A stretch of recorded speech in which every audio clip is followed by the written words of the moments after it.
Good afternoon, all of you. Hola, welcome for the webinar today, basically on ocean plastic pollution caused by express ship disaster and impact of microplastic ingestion on aquatic fauna. Uh, this has been organized by a Young Scientist Forum of National Science and Technology Commission. Today we have invited an expert on this field. Let me introduce today's speaker. He is Professor Udaya Priyantha Appa. Professor Udaya Priyantha Appa obtained his BSc honors from University of Kelaniya in 1997, and he has completed his PhD from Deakin University, Australia in 2003. Then he attached to the Department of Zoology and Environmental Management, University of Kelaniya. Then he was the founder director, Center for the Sustainability Solutions, University of Kelaniya. Then he was the consultant for ISO 14001 and also served as consultant on coastal aquaculture, Public Enterprise Reform Commission of Sri Lanka. He served as a consultant as well as team leader of initial environmental examination and environmental impact assessment programs. Further, he worked as a consultant for coastal development, Department of Master Plans for Jaffna, Uppuaru, Tondamanaru lagoons. And further, he was a fellow Institute of Biology, Sri Lanka, and also member the International Center for Living Aquatic Resources Management. And further, he served as a speaker in national and international conferences on aquatic environment, conservation and management. Dear sir, now you can start your presentation.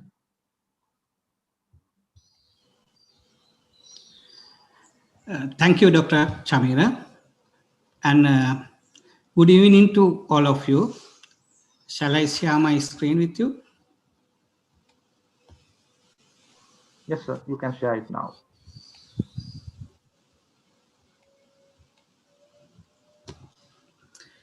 So today, we will basically discuss about plastic pollution in the ocean. Popular media and also scientists nowadays pay a lot of attention on this particular topic because of the graveness of these impacts of plastics on our marine life. In my presentation, I basically discuss why plastic pollutes and also what are the major impacts on our marine fauna. In 1907,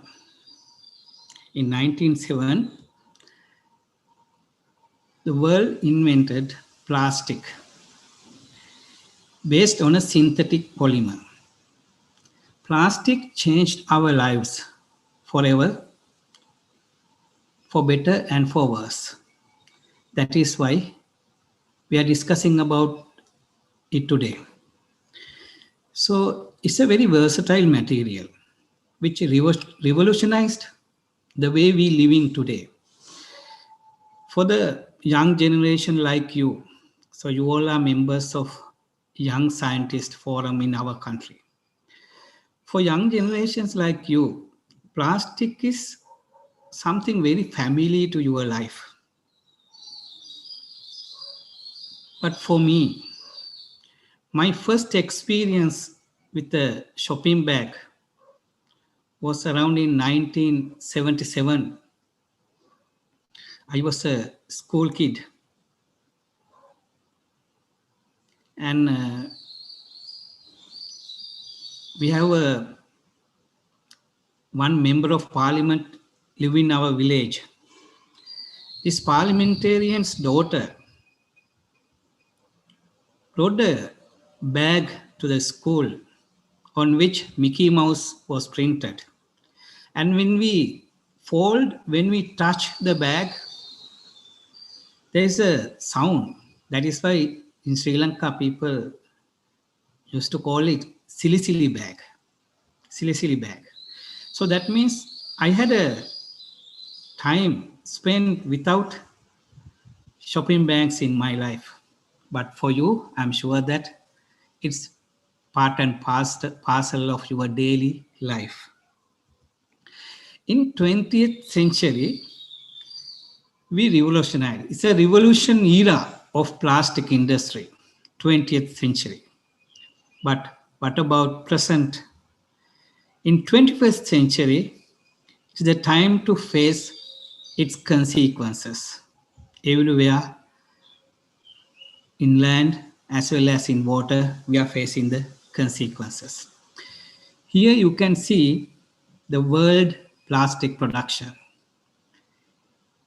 There's a drastic increase. In 2018, we produced 359 million metric tons of plastic. You will understand the gravity of this when you compare this figure with the production of potatoes. In 2019, we produced 370 million metric tons of potatoes. 370 million metric tons of potatoes, 359 million metric tons of plastic. Potatoes never produce residues and easily biodegrade. What about plastic and polythene? So accumulate. So in 1950, it is only 1.5 million metric tons. What happened to this 1.5 million metric tons? As it is not biodegradable, retained in the soil or in the water. Why this production increase? Because we know that plastic has several features that are important to our daily life: lightweight, durable, inexpensive, and also it's a good insulator. As a consumer product and also in industries, we widely use plastic. The problem, what is the problem? Single-use plastic. 1/3 of all plastic we produce is single-use, like water bottles, PET bottles, polyethylene tetraphthalate. In 2016 only, we produced 485 billion PET bottles. We have 7 billion people on this planet. We have produced 485 billion PET bottles. Not only PET bottles, plastic bags also. In 2021, the estimated number of PET bottles the world planned to produce is 583 trillion. And when it's come to plastic bags, 500 billion to 1 trillion. Not only PET bottles and bags, straws, lunch sheets, sachet packets, many packing material. If you take plastic bag only, per capita consumption, 43. Global average per capita consumption, 43 per person. Per month, each and every individual use at least more than 3 plastic bags. So all these plastic bags, most of these plastic bags are single-used. Therefore, once we used, we throw it away. PET bottles, which we use to pack our fresh fruit juices, beverages, all are single use, made out of single use plastics. Why we discuss about this? The problem is plastic biodegradation. Plastic biodegradation. In popular media, we are discussing this a lot. And also we all know, and also even little kids know that plastics do not biodegrade.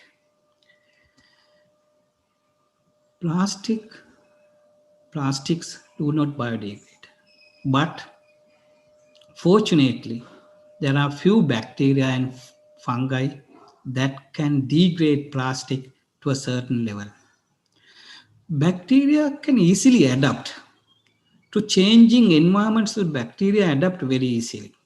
That is why they can even live in thermal vents where there is very hot water and very high heat. Some bacteria even survive.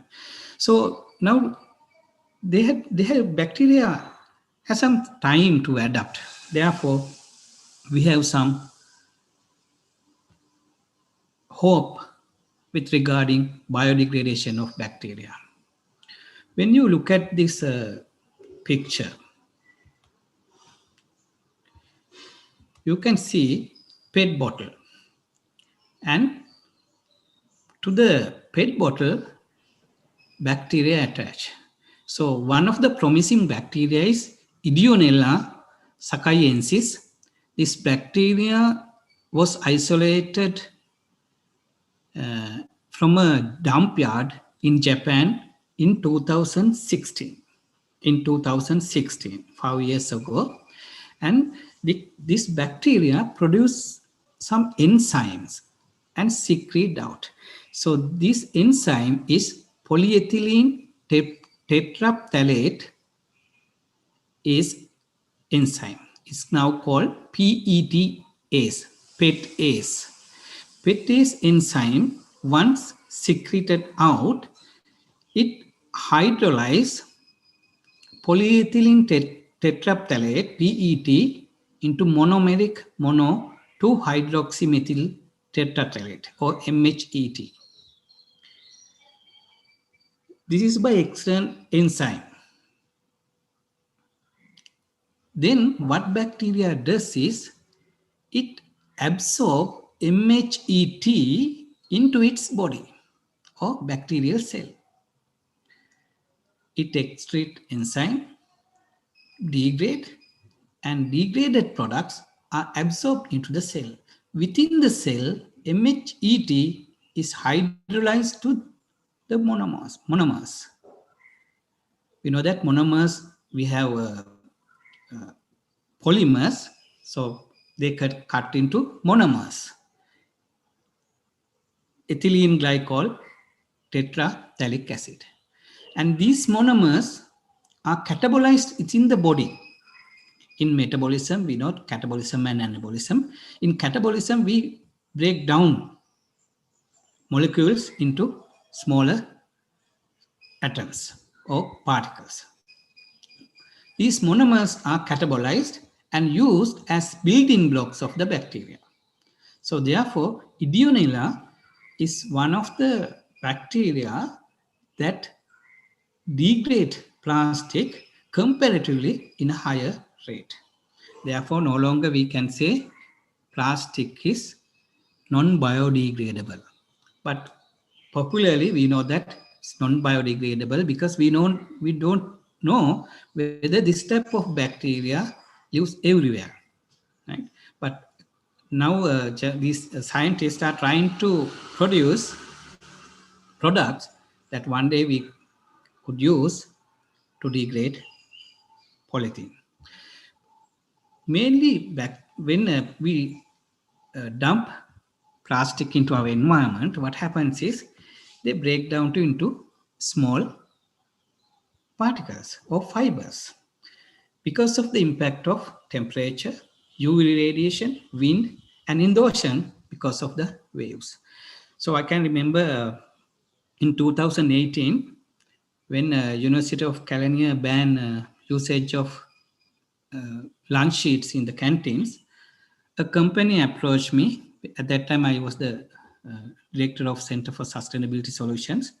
And what they mentioned me that they say that they have a product, lunch sheet, which is biodegradable.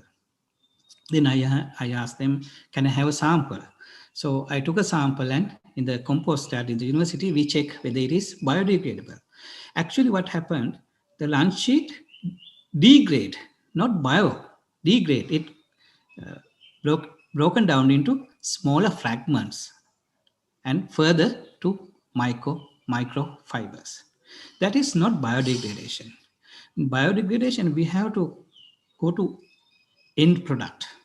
We can cut and chop it into smaller particles, but should end with carbon dioxide, water as this, and also other minerals. And when it comes to oceanic pollution,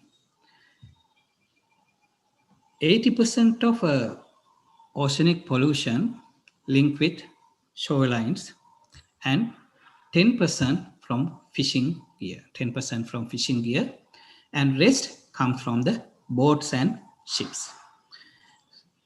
80% come from the land, 10% fishing gear, especially fishermen without knowledge, without knowing the impact sometimes, just throw used or nets into the ocean, abandon nets in the ocean, which leads to plastic pollution in the oceans. And a lot of boats and ships put all garbage into the water. And when it comes to plastic pollution, we know that macroplastics. Now here you can see the seal is affected by a net. They are large particles. Mesoplastics are also somewhat larger particles that we can see. And microplastics are smaller than 5 millimeter. Smaller than 5 millimeter, they are called microplastics. Not easily seen by the naked eye. Then we have nanoplastics, further smaller plastics, smaller than 1 micrometer. So depending on the size of the particle, it affects differently on different organisms. So when we check marine food web, we can see how microplastics and nanoplastics biomagnify through the food chain. Here you can see nanoplastics. Even single cell animals could affect. Single cell organisms, even like bacteria, could affect. Then ingested by plankton, zooplankton and phytoplankton. And also filter feeders. Filter feeders are highly susceptible. Then larvae, large fish, seabirds and turtles and other predators go to marine mammals. And part of plastic deposit in the sediment again enter into the deposit feeders, benthic feeders to the top predators. What we can see, not only large nets, shopping bags, plastic bottles, but tiny microfibers also important. And at the end, it affects humans. Nowadays in the world,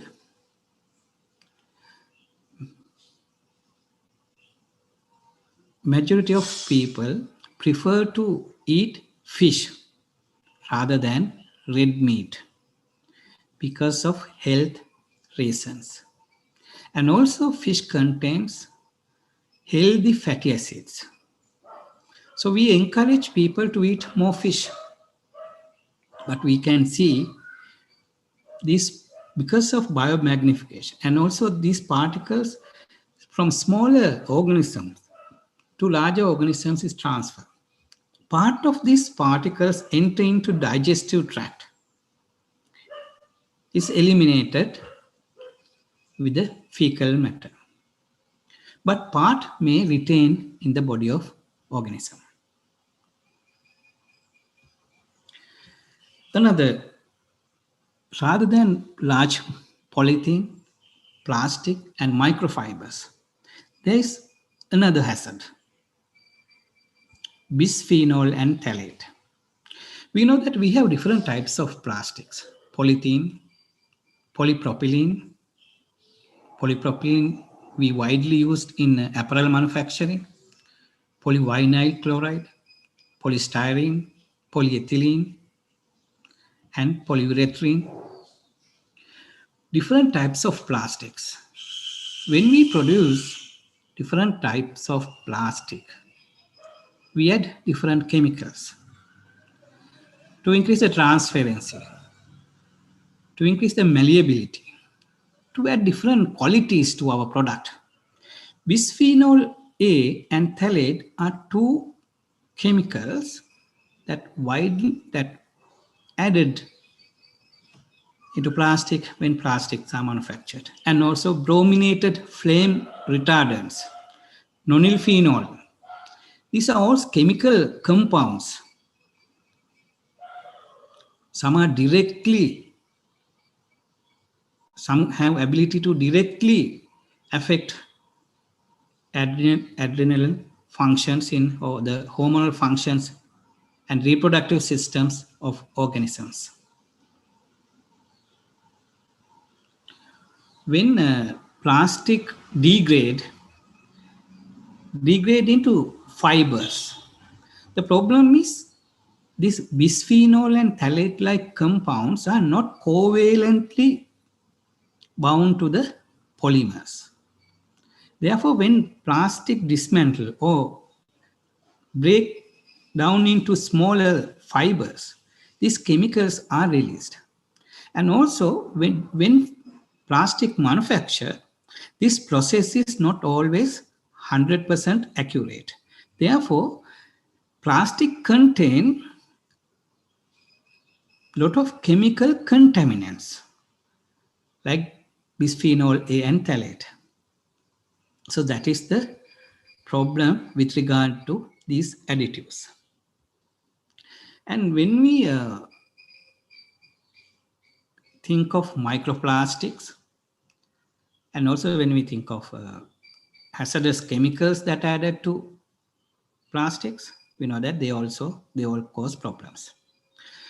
But we pay more attention on large particles, like plastic pieces. But there's another danger. Microplastics adhere to fat-soluble hazardous substances, which we call hydrophobic substances.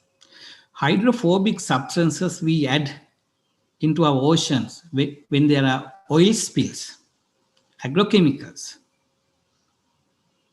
and industrial effluents.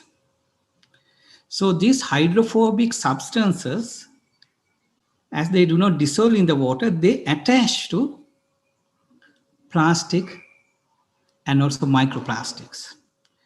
Sometimes plastics contain these pollutants up to 1 million times higher than that of seawater. So when you check seawater, it is clean and clear. But when you check the plastics, sometimes you find more pollutants adsorbed to plastics. Polychlorinated biphenyls, polycyclic aromatic hydrocarbons. So these things are easily attached to plastics and microplastics. The problem is when animals ingest these things, they easily release in the digestive tract. We know that in the digestive tract, the environment is very different. It is adapted to digest things that enter into it. So it is acidic and also different enzymes, especially mammals and birds. When they ingest plastic, so there's a high possibility to them to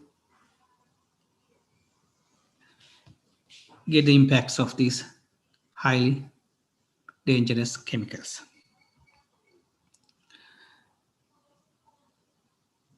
Let's see whether plastic kill. Yes, plastic kills. How? Now, look at this zooplankton. Zooplanktons are tiny creatures, microscopic creatures, animal component in the plankton. They have simple food ingestion mechanisms, very simple mechanisms, but they are very active, very active. Their turnover rate is very high. You can see in this clip, these tiny particles. So different world with so many tiny pieces particles. So this zooplankton can ingest 2 to 30 micrometer microplastic fibers and also microbeads. Nowadays, these tiny microbeads are used in cosmetic manufacturing. And we don't detect them because we can't see them. And with washing plant effluents, with washroom effluents, these microplastic beads enter into the streams, rivers, and to the ocean. And these microbeads affect metabolism of these tiny organisms and they change their behavior. And scientists have detected fecal pellets with microplastics, fecal pellets of zooplankton. So these tiny creatures also is affected. And corals, we all want to conserve and preserve our corals in our country. Sri Lanka is popular for beautiful corals.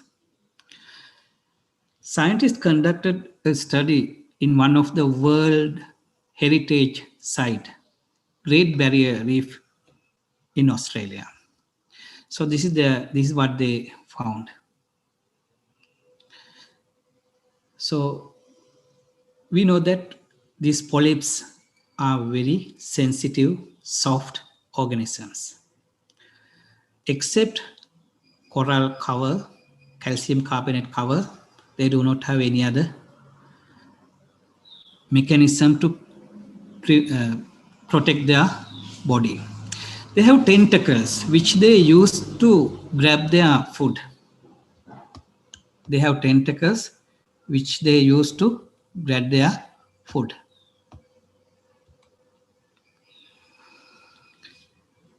What they have found, increased mucus production because of microplastic, increased mucus production. Even when we are sensitive to air pollutant, we produce phlegm. Mucus production, even fish produce mucus when they are under stress. So they produce mucus. They ingest and retain microplastics in their body. Here you can see microplastics in the body. And egestion, and also things that they do not keep in the body, they ingested. And bleaching and tissue necrosis. Bleaching. What is bleaching? Bleaching. We know that this zooxanthellae or this high polyp does not live alone. It lives with the algae, symbiosis. When polyp is not healthy, is not affected by anything, algae leave the polyp. Then it bleach. Algal bleaching, tissue necrosis, they have detected. And overgrowth. Overgrowth. Can you believe the density of microplastic in the Great Barrier Reef?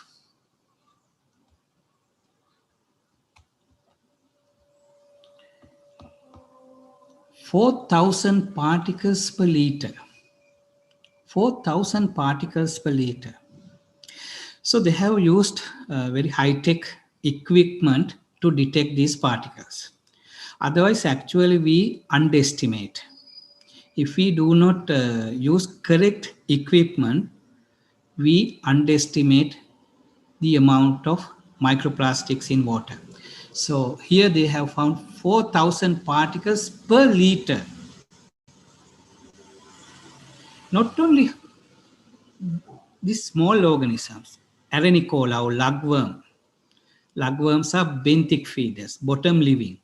They make U-shape tubes and live in the ocean bottom. Though they live in a burrow, even they are affected. They have once plastic ingested, they have reduced their feeding activity. And inflammation also observed. So even organisms live under soil are affected. You can see here they have external gills. They maintain a water current. And using these external gills, they absorb oxygen. And here, this is a research conducted by Professor Kim and his team, and very recent research in 2019. And what they have done, they took 44 nanometer, very small plastic beads and exposed this plastic bead to mussels. These mussels are filter feeders. Therefore, they exposed to plastic beads, microplastics, compared to other animals. They expose more to microplastics compared to other animals. And once they feed by mussels and take the mussel meat, chop it, and feed the shrimp. 21 days.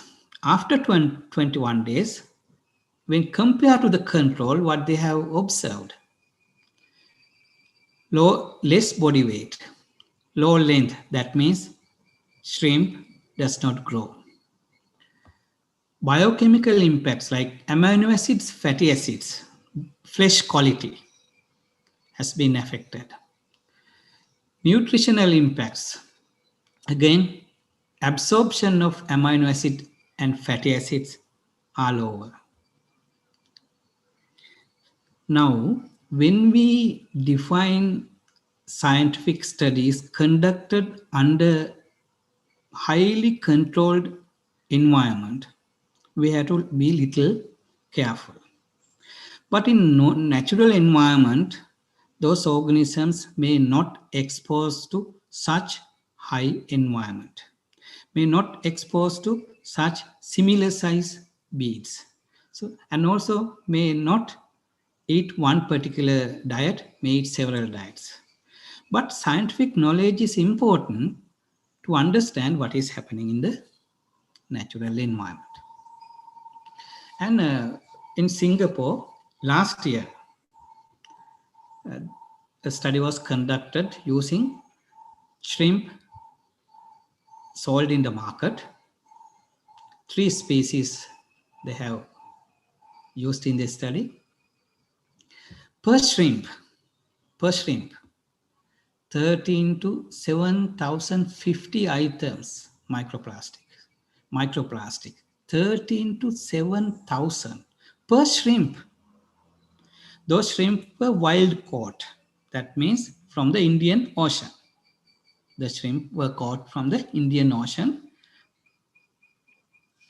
Per shrimp, the number of microplastic more than 7,000 to 13.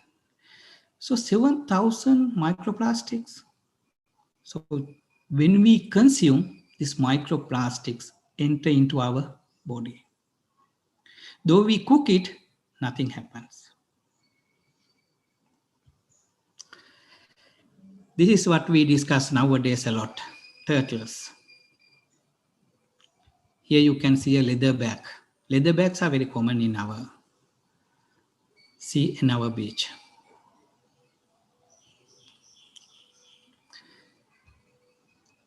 So out of 371 autopsies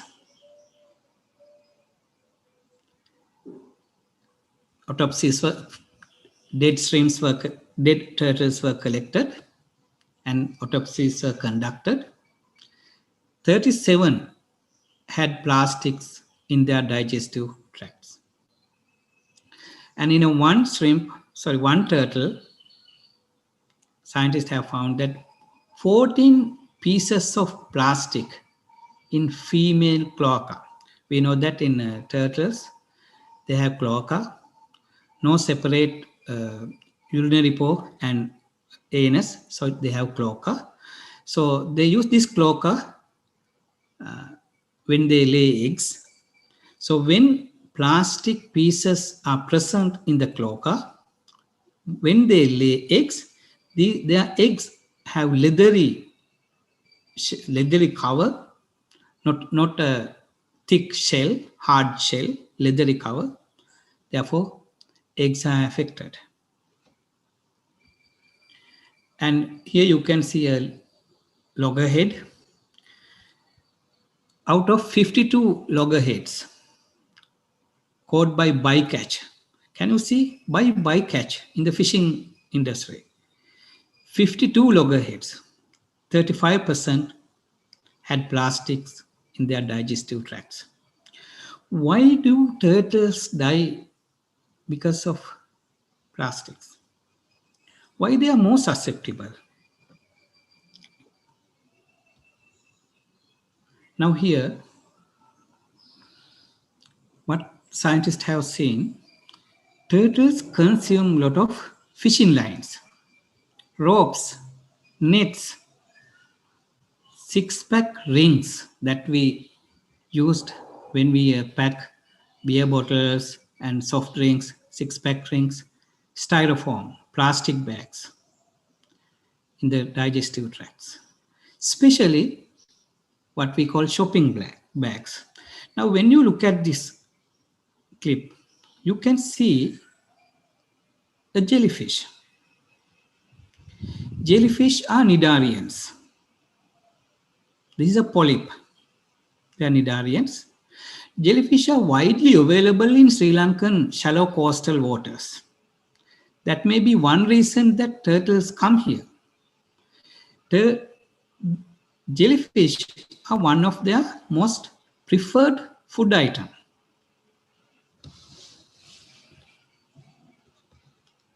So we can understand why turtles eat shopping bags.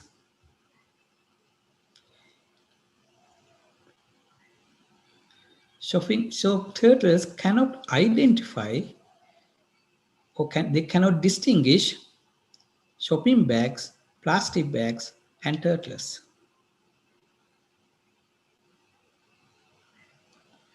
And also there is another important fact behind this. This is a dead turtle. Turtle is a vertebrate, therefore we dissect from the ventral side. When we remove the carapace, this is what we see. This is what we see. Look at the gut. Highly coiled gut. They have a very long gut because they are omnivores. They eat animals as well as they eat seaweeds. Here you can see the gut. It's very long, coiled. When they ingest plastic bags, so it clogged the gut. Very easily it clogged the gut. They cannot eject it. So they experience a very painful death once they ingest lunch sheets, shopping bags, other plastic products. So that is why you can see another loggerhead. In Korea in 2015, they found 19 turtles dead. So they detect 119 net and rope pieces, 98 plastic bags, 21 other plastic products. This shows the gravity of the problem. This shows the gravity of the problem. We know that 8 turtle species come and lay eggs in our coastal areas. And they are highly endangered. But unfortunately, because of our invention in 1907, because of our plastic evolution, these beautiful creatures suffer a lot.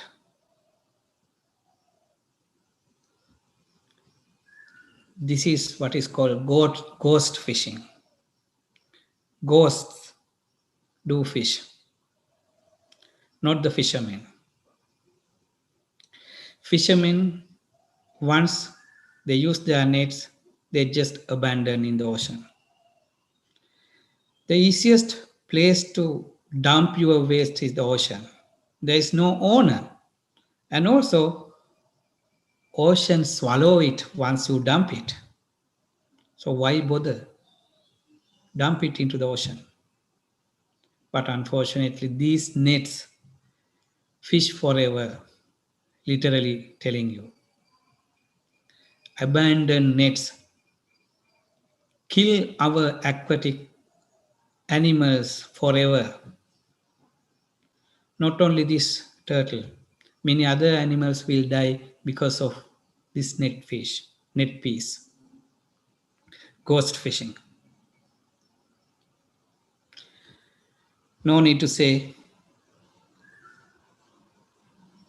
in foreign conferences, scientists took Sri Lanka as an example to show plastic pollution in terrestrial environment, and they discuss about elephants that feed on plastic and garbage in Sri Lanka. That is before 2021. So now they have another examples to discuss. This fish die because of plastic ingestion. It happened everywhere. In the North Pacific Central Gyre, we know that in the ocean, water currents has a particular pattern. Different water gyres are there. So because of this water movement pattern, these floating objects finally deposit in some areas. That's why we have plastic oceanic patches, areas that are covered by plastic. So according to a study, they have dissected 670 species, and out of 670, 35% had plastic, and combined 1,375 pieces. Plastics comes in blue, white, or clear. So they are very similar to the feed or food of our aquatic organisms, especially fish. So that is why they do not identify it correctly. In the oceanic environment, they have evolved millions of years. In their evolution, they have adapted to cope with the surrounding environment. They know what is to eat, what is not to eat. But plastic and polythene is new to their environment. Even they are new to our environment. So therefore they consume it, they ingest it, and they die.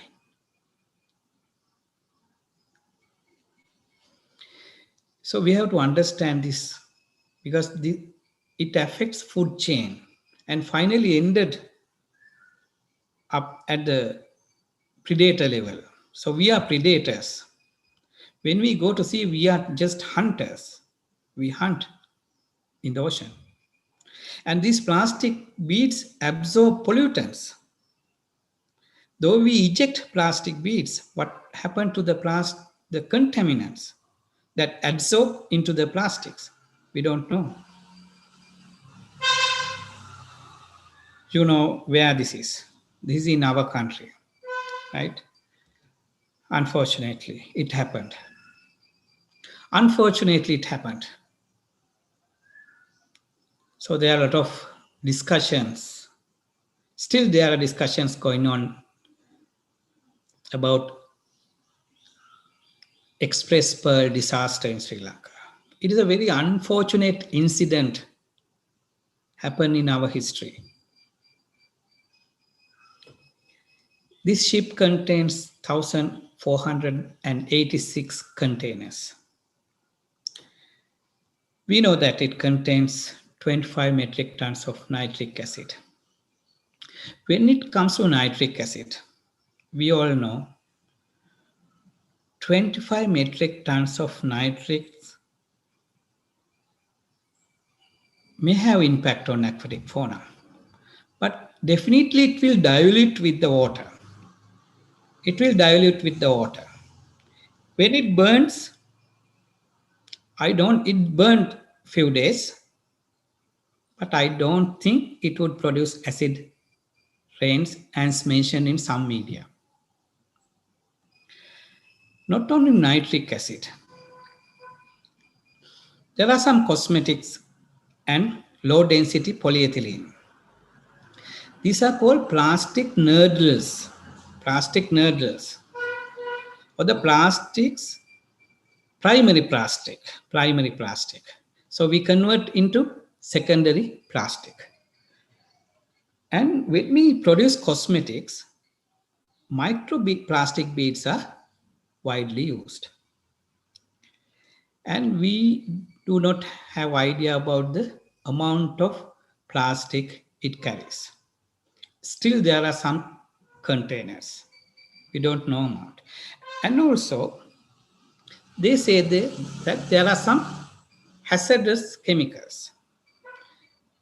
We know nothing about hazardous chemicals that it carries. So that is the problem we all have.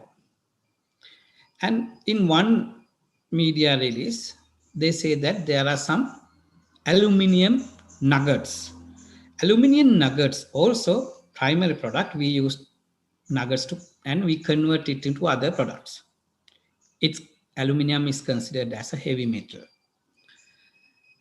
And as we do not know exactly what it contains, we can't exactly say it has this effect or that effect.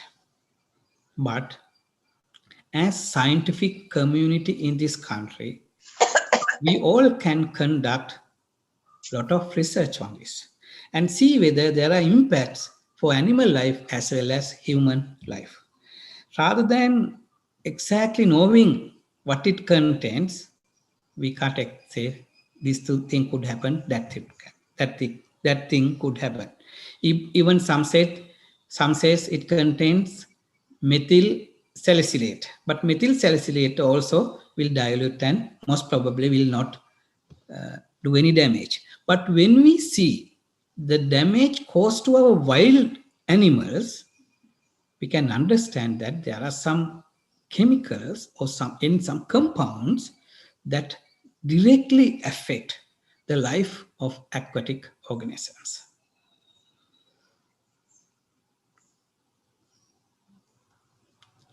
And this is a study conducted in Sri Lanka regarding Salea, Sardinella gibosa.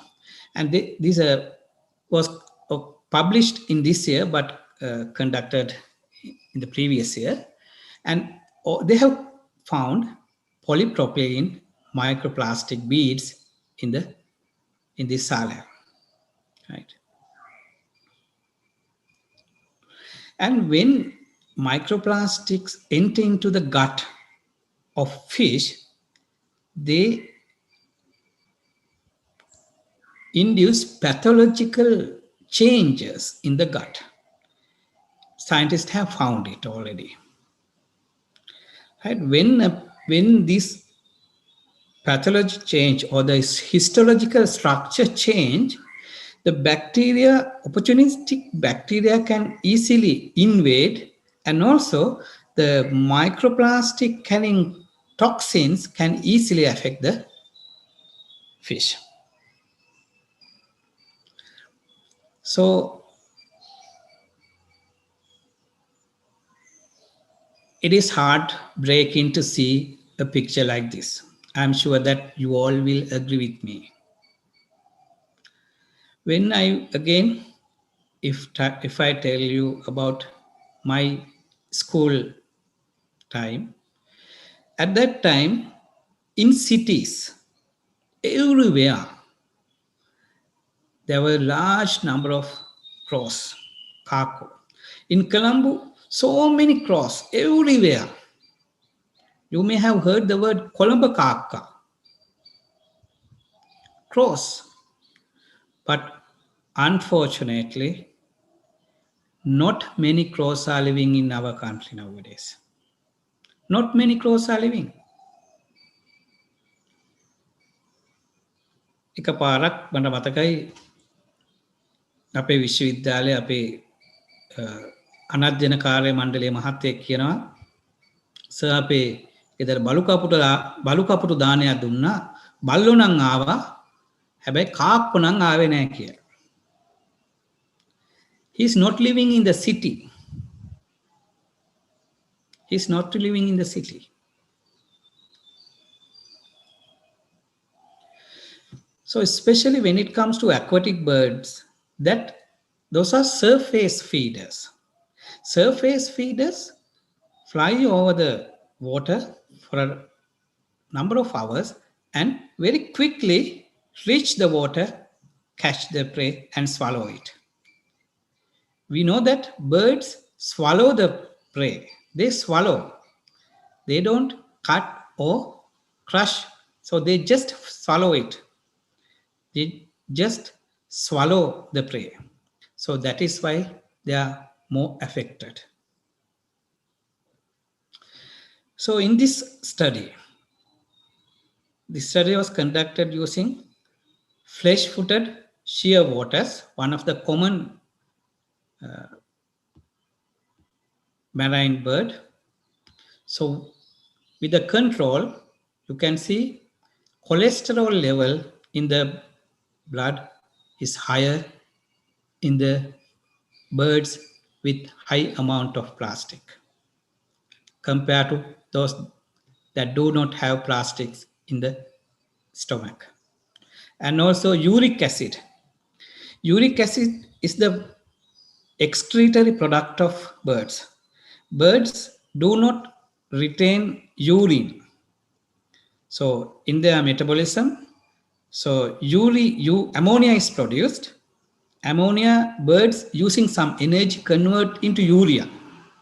So the uric acid as particles, right? Uric acid amount also increase with the amount of plastic in the body. Now, scientists have predicted that 99% of seabirds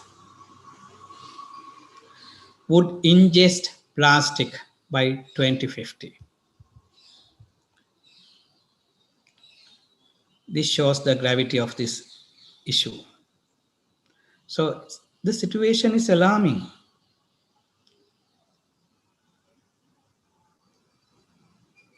So another study, this is not a marine bird, Japanese quail.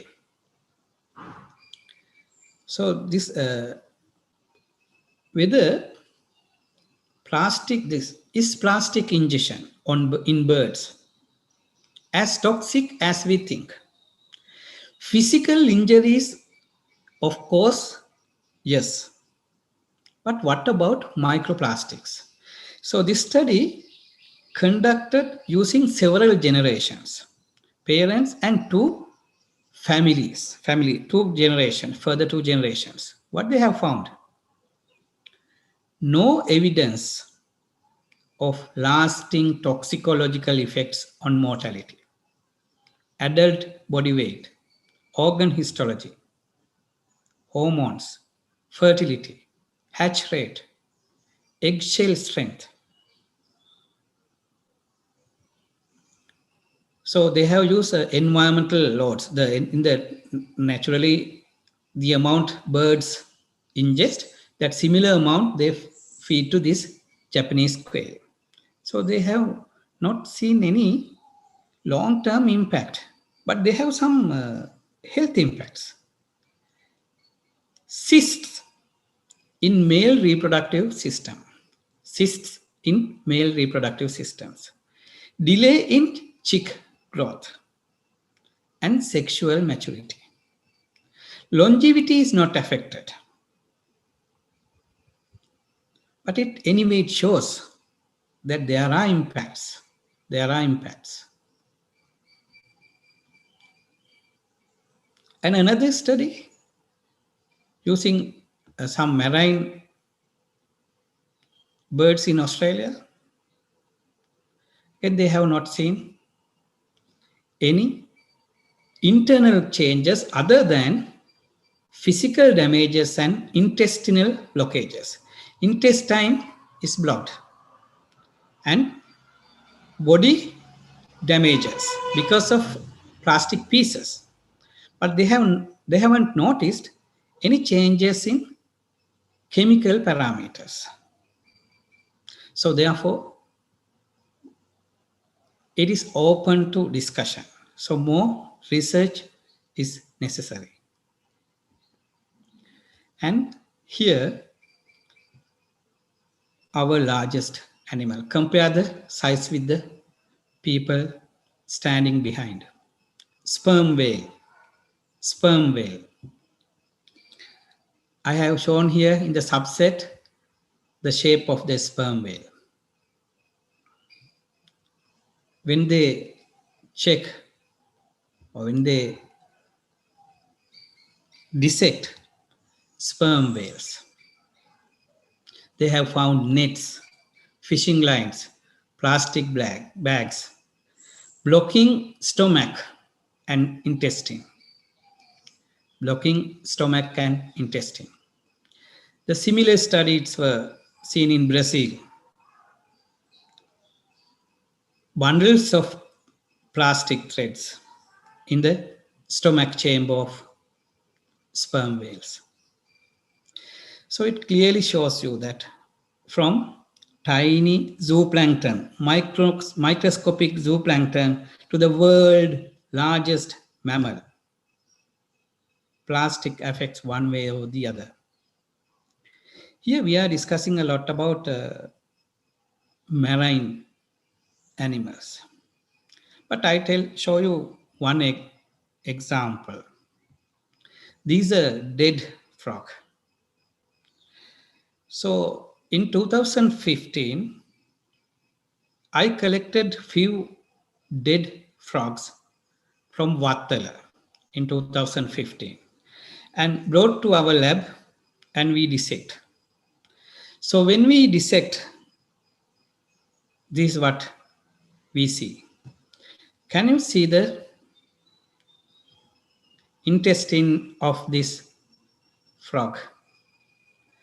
And can you see the colon area? Antre pahala kotasa. It's empty, but rest swollen. So then we further dissect. So this is what we found. This is a lunch sheet. Again, frogs do not cut or chop their food. They swallow. When we throw out lunch sheets with food residues, animals ingest it. Then what happened? It clogged the intestine. Again, a very painful death to this innocent creature. We do not pay our attention enough about this problem in our country. We are arguing about express pearl, who call first, who should call first. But I think immediately we have to start cleaning. When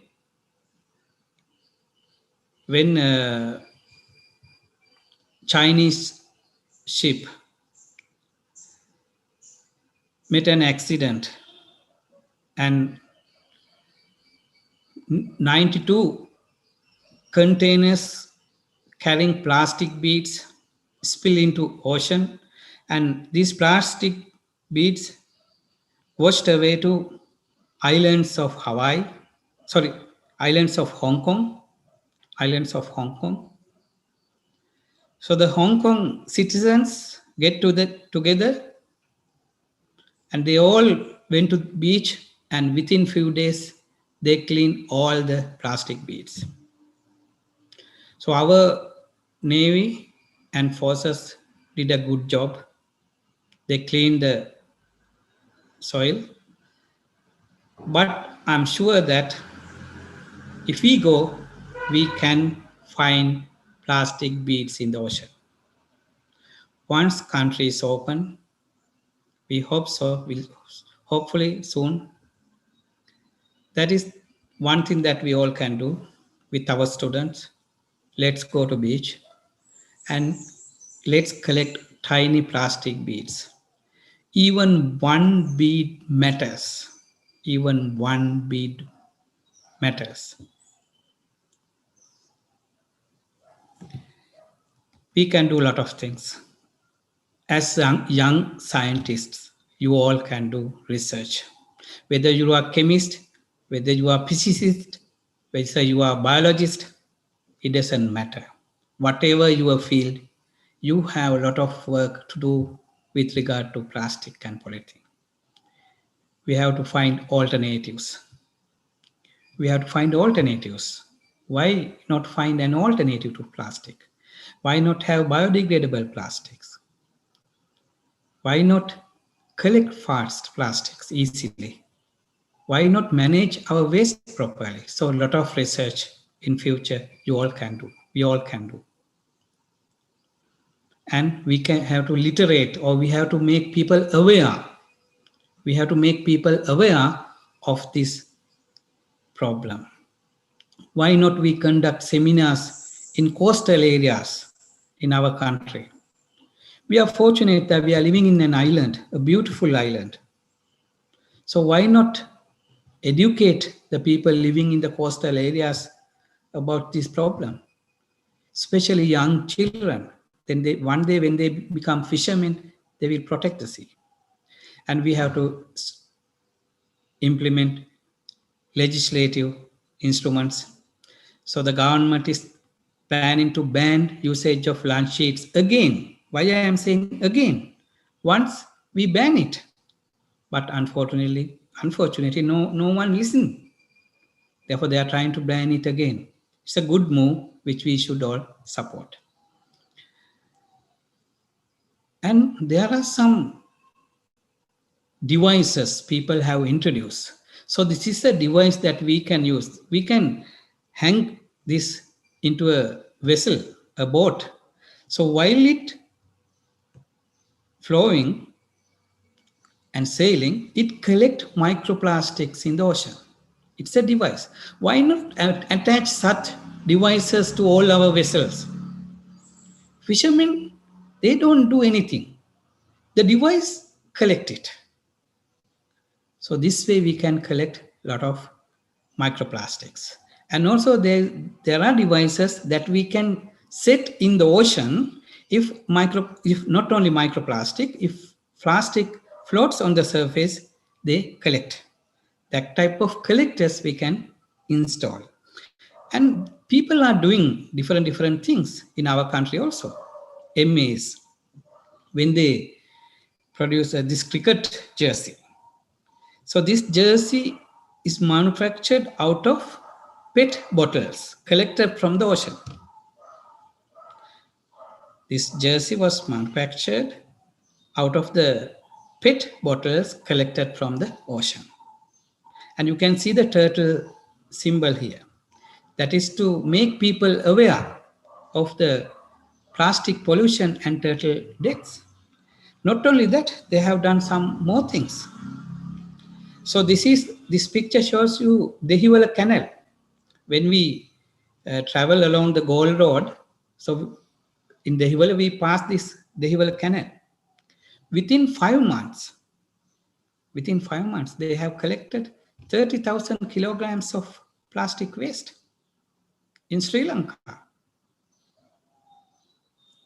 So there are things that we can do. So in my presentation, I try to introduce you plastic and why plastic pollute. Plastic pollute by microplastics, and also because chemicals adsorb to it and animals entangled and animal ingest it. So number of ways plastic kill animals, number of ways. And also from tiny zooplankton to world largest sperm whale, it affects. What about ourselves? Already we have been affected. So there's a big opportunity to you as a young scientist to study about this further. And that ends my presentation. I would like to thank Young Scientist Forum, National Science and Technology Commission, NSTEC, and also President of Young Scientist Forum, Dr. Samira Samarakon. And thank you all to listening to me. And if you have any questions, so I would like to answer. And thank you very much. Thank you very much, sir. It is very interesting and very impressive presentation. You explained everything in clean manner.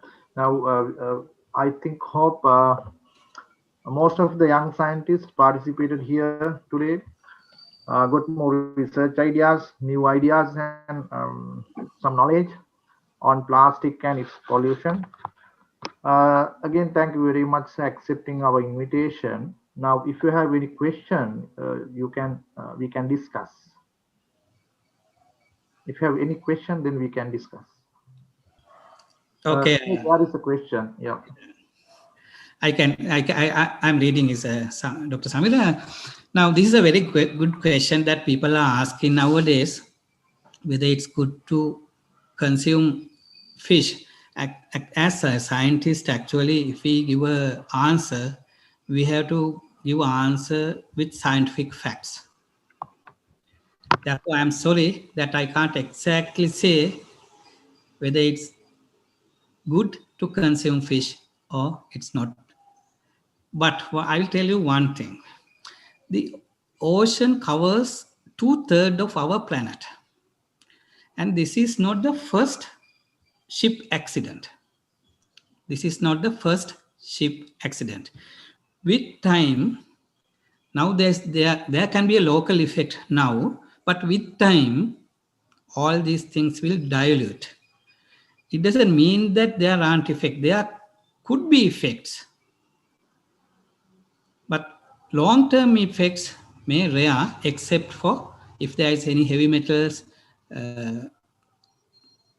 phenols, phenolic compounds, and also plastic. Other than that, there won't be a long-term effect.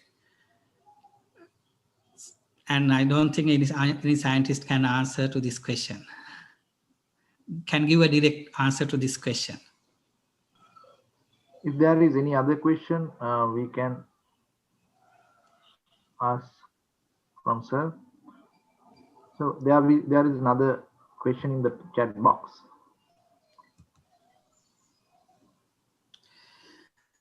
Okay. Now there's another question. What happened to the collected plastics from the Express Pearl? Are they recyclable? Yes, yes. I think we have to check if there aren't any heavy metal contamination or any persistent organic chemical contamination. We should use this plastic. It is we should not just throw it out very easily, because with the sand we can very easily, we can, what we have to do is just put it into the water, then we can easily collect the plastic. I think we should not throw plastic out. We can use, it's a valuable plastic product.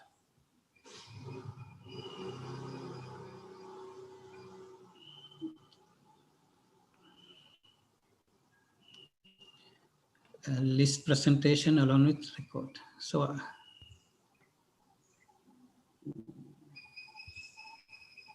you mean you mean present, you want presentation? What, I can't understand. I think, sir, she's expecting recording of this presentation. Okay, right. I think we will consider whether we can put it online. We need few days. Yeah, the collected plastic have not yet directed to recycling centers, because now there is a legal process going on in the country. Therefore, they are kept securely and they are protected and will release after the legal process. Apasa, I have one question. I'm not sure whether this is related to this one, because we are talking about fish and microplastic. How are there evidence that the microplastic affect to human health and how it affects and stuff? Here I actually didn't mention it. One reason is this bisphenol as a molecule is very similar to estrogen. And what scientists say, when we ingest bisphenol, it could affect reproductive health. Now, scientists have shown that the effects of bisphenol on reproductive health of birds and other organisms. So there is a possibility, if we ingest a significant amount of bisphenol, it could affect reproductive health as well as endocrine system. But when we say human health, when if someone get a disease condition, sometimes it caused by multitude of factors. That is why it's very difficult to exact. Now, if someone get COVID, we know that it's because of this particular virus. But when it is non-contagious disease like hypertension, cancer, some kidney diseases, tumors, so there are multitude of factors that contribute to that disease condition. Therefore, whether plastic also has a effect or not, yet we don't know. But when we study the microplastic, the amount of microplastics in the environment. So when we discussed this in the department one day, one lecturer says that so many plastic they have dumped in their backyard, and most of these plastics has gone. That means degraded. That means broken into small pieces. But they do not that is not biodegradation anyway. But it releases this phthalate and bisphenol, because phthalate and bisphenol do not attach to the monomer, do not attach to this particular molecule. Therefore, they are free. When this plastic is broken down, these chemicals directly release into the environment. Okay, thank you.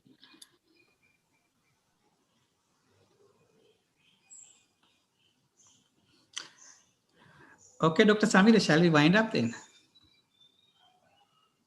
Okay, sir. Thank you very much again for accepting our invitation and this informative presentation. I have another note is, if you are still not a member of Young Scientist Forum, you all can visit NASTEC website or Young Scientist Forum and apply for the membership. Then you can actively involve in scientific activities in Sri Lanka as a young scientist. Okay, thank you very much again. Yeah, thank you, Dr. Samir. Okay, then we will conclude the meeting. Thank you very much for participating for this event. Thank you.